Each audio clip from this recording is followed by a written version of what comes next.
But how's it going? How's it going? I'm back from the hospital. Yippee. But yeah. I got back. Yeah, I got discharged from the hospital at like I don't know 8 or so. Johnny Storm. I'm not playing Johnny Storm. Oh brother. But so okay, so here's the rundown. Had a really bad seizure. It was like super bad. Probably the worst seizure I've ever had in my entire life. Very scary. I crawled to the house. Not. I crawled to like out of bed to the hallway. Thankfully, my little brother was at the house and he called the paramedics and they were able to help. But actually, not really. So my brother he called the like paramedics like 3 different times and they left him on voicemail. Like the 911 operators.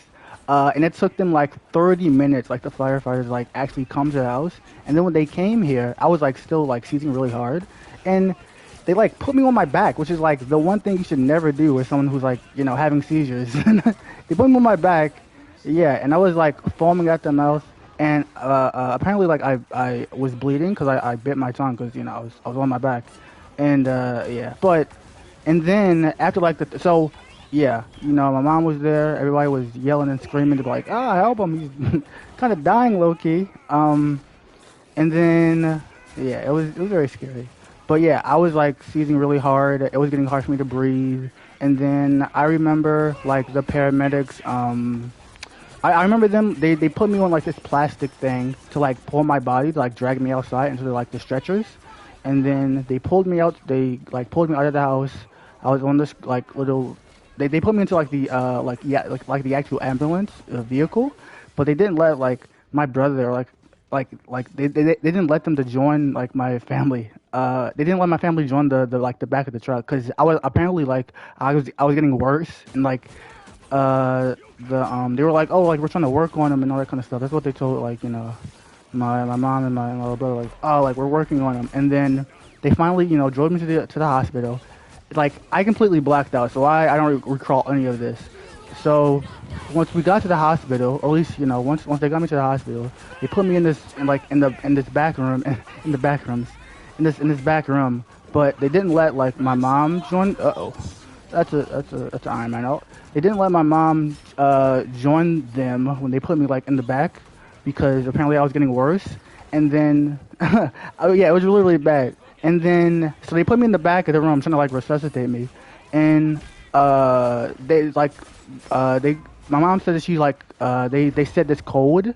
They said like this doctor code or whatever while I was in the room, and like a bunch of doctors like ran into the room, right? And my grandma, when I was like telling them the story, because she works in like she used to work in like the healthcare field when she was younger, she was like, oh yeah, that doctor code that they said, like the reason why all those doctors ran into the room because once they said that code is because my heart stopped or like I was going into cardiac arrest.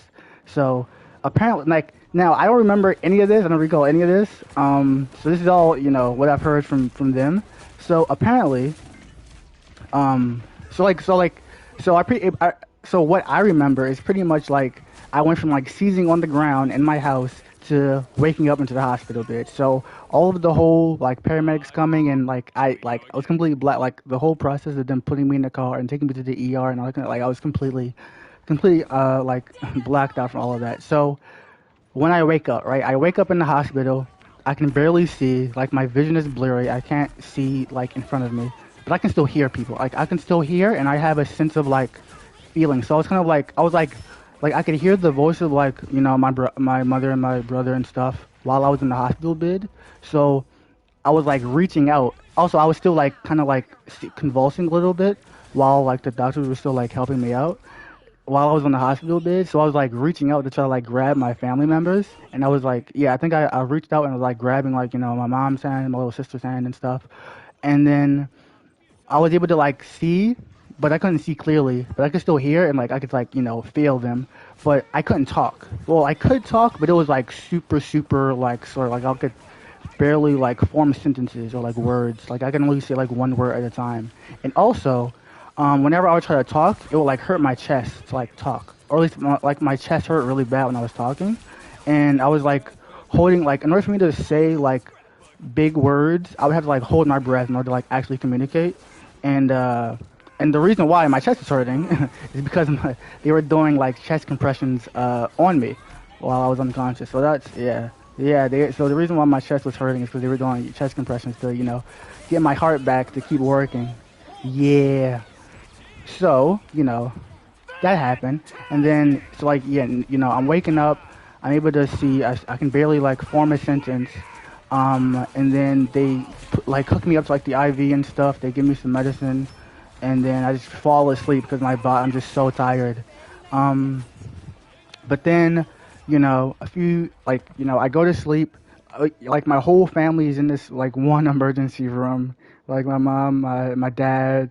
Also, okay, so like I was like drifting in and out of like consciousness while I was in the hospital bed, and like, but when I would like kind of like wake back up, I would like like I heard like I saw my dad, I saw like my brother, my older brother, and stuff. So like a bunch of my family members came to see me while I was in the hospital, while I was like slowly recovering, and then as the days went on, like I went to sleep and stuff, and I got rest, and like each pretty much like each day I got rest and stuff. Like I was like slowly like gaining my senses back.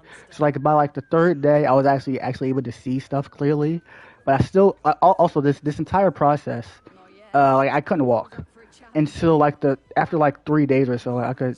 Like I could like actually like get out of the bed and walk around, but I wasn't able to walk around. Like I needed to use like a walker, and I needed like assistance from like 2-3 people to like actually help me walk around, like for like the first 2 or 3 days, and then like by like the fourth day, I was able to like walk with a walker, but I still like needed somebody to like kind of guide me, and then so like but like each day I got better. So by like yesterday and the day after that, like I was able to like actually walk, because also throughout the days, like the physical therapist would come and like try to get my legs to start working again. So that definitely helped a lot. And so I went from not being able to walk without a walker and needing help to being able to walk around and normally like I used to. My balance is still like kind of like messed up. Like I can walk. I can walk now without a walker or like assistance, and like I can walk in like a straight line, but I can't like. But like whenever I walk, but like try to like look around, like I get like all like wobbly and stuff. So I like it's hard. Like like when like let's say I'm like walking down this, like how it's like look both ways before you're crossing the street. Kind of like that wasn't a thing. Like when I walk and like look left to right, then like I start to swerve like a car. So like my balance is a bit my balance is a bit off. But other than that, I'm chilling. We're chilling. But yeah, I didn't die, so we're vibing. Yeah.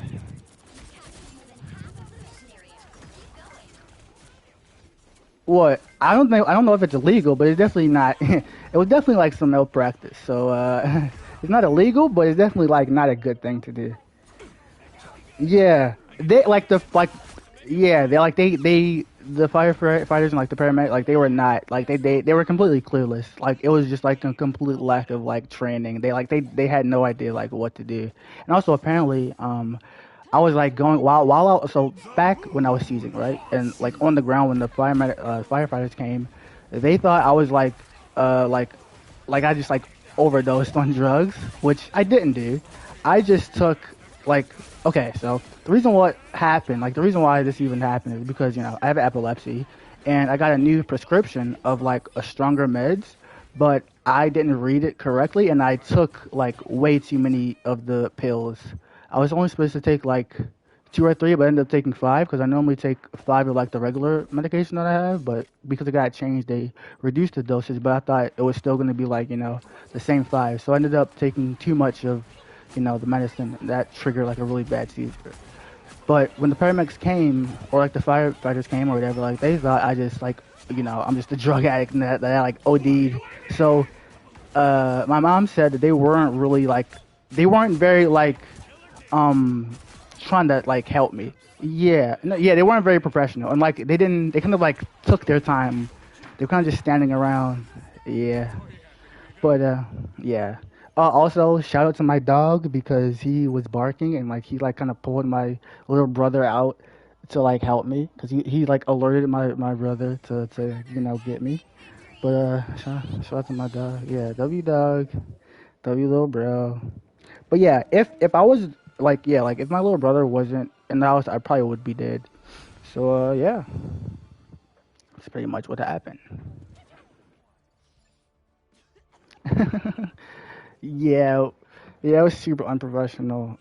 So we're definitely gonna be filing like a report to like the fire department and stuff like that. Yeah, but yeah, at least I'm not dead, and now I'm able to play Marvel Rivals again. Yippee!